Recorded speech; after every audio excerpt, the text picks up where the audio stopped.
Life can be crazy and confusing. Do this one thing and you will always know what to do. Hi, I'm Kaylin, and I have been a teacher of spirituality for nearly 20 years. I'm also an author, and I have taken people, so here are some of my books, I've taken people all over the world on journeys, and I have a meditation group, all that good kind of stuff. So, in this video, I will see if my yellow-naped Amazon Lorenza is going to be noisy or let me do my thing here. So, it's, my teachers once said to me, it's not often that you really know what to do. And I think that regret is one of the worst things. So how can you help yourself really always know what to do? Well, one of the things that happens is that people say all sorts of things. On the internet, you can find, I'm sure, theories that the world is flat, round, and probably triangular. I mean, it probably exists out there because people say all sorts of things. And the question is, how do you know what to believe so that you aren't led astray?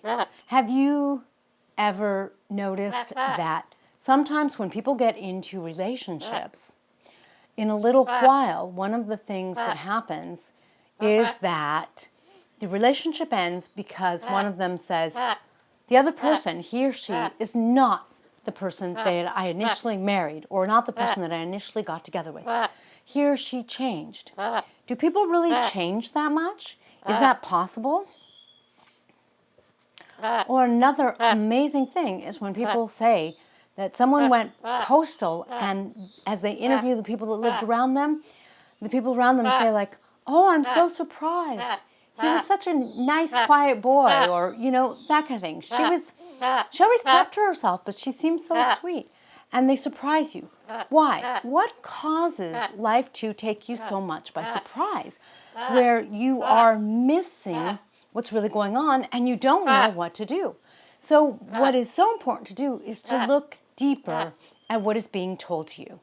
When you actually sit and really listen to what's being told to you, you will start to get a good sense of when stories have inconsistencies and when stories really have consistencies.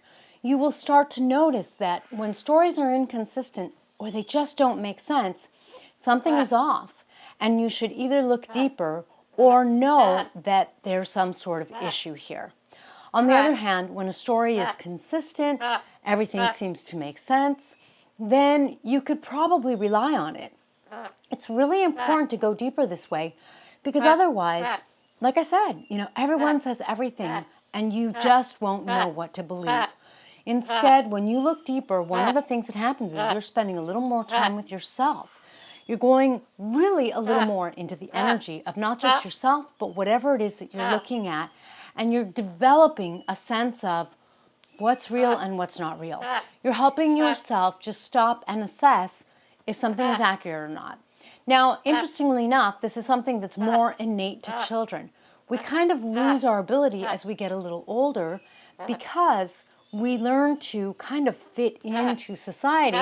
And so somewhere after being super young and being able to know when someone's lying, that kind of thing, we lose it. So just go back to it. Go back to yourself and go back to sitting a little more deeply to really decide what's going on, and you will always know what to do. Thanks for joining Miss Noisy and I in this video. I'll catch you next time.